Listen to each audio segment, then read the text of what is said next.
कि कल इमरान खान पहले वो वज़ीर आज़म बन गए जो अदम एतमाद के ज़रिए जिनको घर भेजा गया, नंबर एक। नंबर दो ये कि तारीख़ इस लिहाज से नहीं बदली गई कि पाकिस्तान का कोई भी वज़ीर आज़म जिसने 5 साल अपनी मुद्दत पूरी की हो, तारीख़ वहीं पर खड़ी है। कल जो कुछ हुआ, जिस तरह हुआ, आप समझते हैं कि इससे सियासी इमेज जो है इसको नुकसान हुआ है?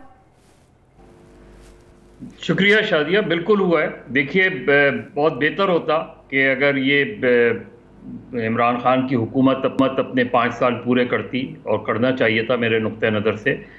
उनसे लाख इख्तलाफ सही, उनकी बहुत सी पॉलिसी से इख्तलाफ सही, लेकिन मेरा ख्याल है अपोजिशन को, क्योंकि उसकी बड़ी बुनियादी वजह यह है कि अब 1 साल रह गया था।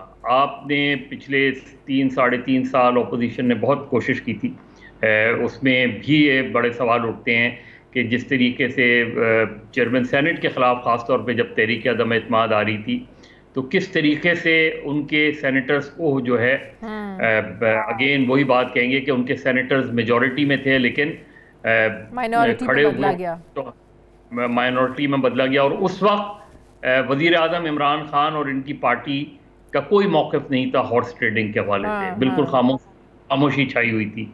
बिल्कुल इसी तरह 2018 के इलेक्शन में जिस तरीके से हुकूमत बनी, वो भी बड़ा सवालिया निशान है। तो अगर इन 2 चीज़ों को सामने रखें तो अपोजिशन ने जो है अपनी लड़ाई लड़ी, तहरीक चलाई, जो भी आप उसको नाम दें, मुत्तहदा अपोजिशन अब आई, लेकिन उसके बावजूद 3.5-4 साल तकरीबन हो चुके थे, तो 1 साल और इंतज़ार किया जा सकता था। इमरान खान की हुकूमत और वज़ीर आज़म इमरान खान की पॉपुलैरिटी में कमी आ रही थी, उसकी बड़ी वजह महंगाई थी, लोग महंगाई से तंग थे। अब आप 1 साल के लिए जो आप हुकूमत आपने ली 1 साल के लिए, उससे आप क्या कर सकेंगे? अगर आप फ़र्ज़ करें जिस तरह कहा जा रहा है कि जी आप नैब के हवाले से कोई चीज़ कर लेंगे, XYZ चीज़ें, नहीं, वो तो खुद ये कहते हैं मज़हर अब्बास साहब, हमारा आने का मकसद ही है कि इंतखाबी इस्लाहात करें, EVM को ख़त्म करें। हम लोग एक दो काम इन्होंने और बड़े इंपॉर्टेंट करने हैं, वो नैब केसेस के हवाले से करने हैं, तो वो तो चाहते नहीं है लंबे अरसे तक रहना।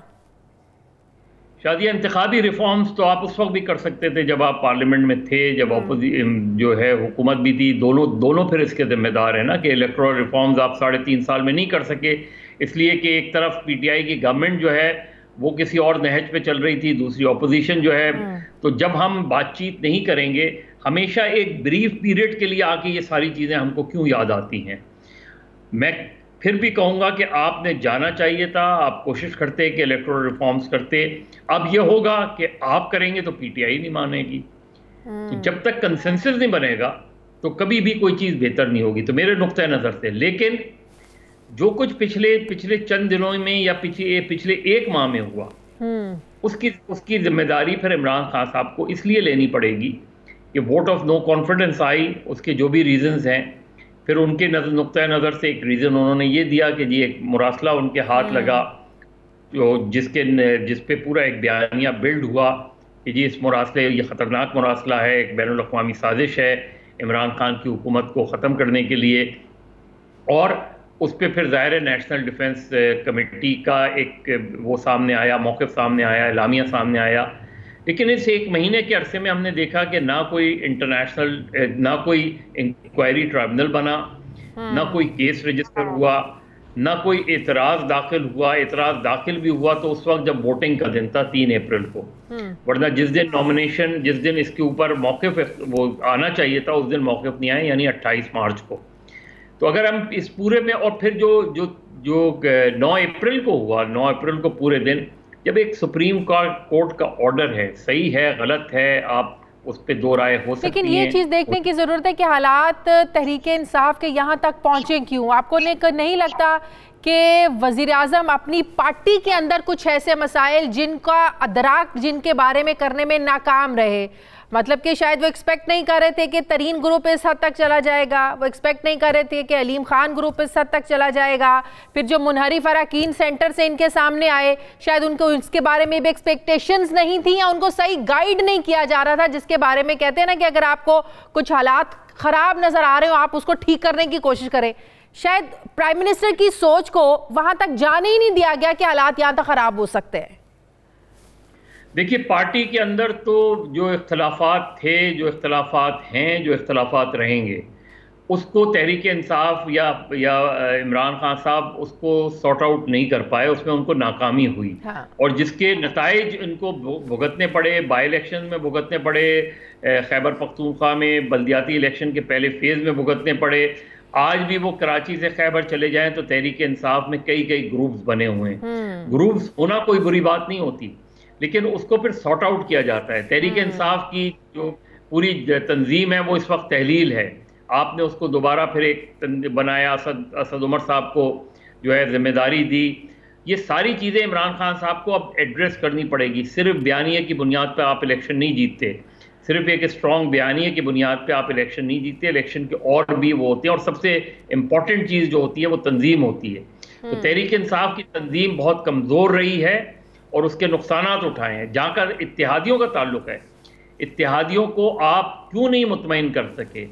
इत्तेहादियों से भी आपने ये सारी चीज़ें शेयर नहीं की जिनको आप इस वक्त पब्लिकली डिस्कस कर रहे हैं।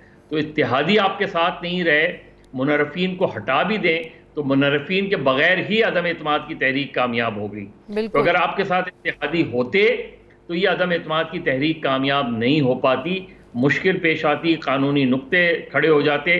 तो ये मेरा ख्याल है इमरान खान के लिए बहुत सोचने की। ज़ाहिर है हर आदमी, हर पार्टी किसी भी शिकस्त से, वो किसी भी शक्ल में हो, उससे सबक सीखती है। इमरान खान साहब और उनकी जमात के लिए अभी बहुत कुछ बाकी है। वो पाकिस्तान की एक सियासी हकीकत है, वो कम बैक कर सकते हैं। लेकिन अगर वो इस्तीफे दे देंगे, जैसा कि आज उन्होंने ऐलान किया कि कोर कमेटी में ये तजवीज़ भी दी गई हैं, लेकिन ये भी साथ कहा जा रहा है कि बहुत से अरकान जो है वो पार्लिमानी कमेटी में इख्तलाफ है इस्तीफे देने के हवाले से। इस्तीफे देने का मतलब है कि आप मैदान खाली छोड़ रहे हैं, फिर तो अपोजिशन जो मर्जी कानून साजी करे, जो मर्जी पॉलिसीज बनाए, उनको अपोज करने वाला कोई नहीं होगा। तो ये क्या सियासत होगी? देखिए, इस्तीफे का सबक इन्हें 2014 से सीखना चाहिए। 2014 में इस्तीफे देके आपने क्या हासिल कर लिया? और वो भी खैबर पख्तूनख्वा की उस वक्त भी असेंबली ने इनकार कर दिया था, और अब भी खैबर पख्तूनख्वा की असेंबली जो है वो इस चीज़ को नहीं मानेगी। तो आपने कौमी असेंबली से इस्तीफे देंगे, कौमी असेंबली से इस्तीफे देके आप क्या कर लेंगे? अगर फर्ज करें 50 लोग भी इस्तीफा नहीं देने के हक में हैं और नहीं देते, तो आप एक पार्टी को मजीद तकसीम कर रहे हैं। उसके बजाय वो बहुत बड़ी ऑपोजिशन है, बहुत इफेक्टिव ऑपोजिशन है इस वक्त। तहरीक इंसाफ के बाद इमरान खान साहब को खुद बिल्कुल बैठना चाहिए। वो जो शहबाज शरीफ अगर मुंतखब होते हैं, शहबाज शरीफ के हवाले से जो उनका बयानिया है उनको खुलकर असेंबली के अंदर बयान करना चाहिए, खुलकर बात करनी चाहिए, उन्हें गवर्नमेंट को नर्वस करना चाहिए। और ये जो कोलिशन है, कोलिशन लंबे अरसे तक जो है मुत्तहिद नहीं रह पाती, कोई भी कोलिशन। तो इसलिए वो कोलिशन अगर किसी स्टेज पर भी ब्रेक होगी तो उसका फायदा तहरीक इंसाफ को पहुंच सकता है। बिल्कुल। अच्छा, आप समझते हैं कि जब ये मुत्तहदा अपोजिशन जो कल तक थी, कल ये हुकूमत में होंगे सब लोग, जो खत का मामला चला पिछले 2 हफ्तों से जो चल रहा है, 27 मार्च से चल रहा है, क्या ये आने वाली हुकूमत पर लाजिम नहीं होगा, या उन्हें नहीं चाहिए कि सारे मामले को इन्वेस्टिगेट करवाएं? शाजिया, जो भी वजीर आजम बने, जो भी लीडर ऑफ द हाउस हो, वो उसका पहला काम ये होना चाहिए कि वो फौरी तौर पे नेशनल डिफेंस कमेटी की मीटिंग बुलाए।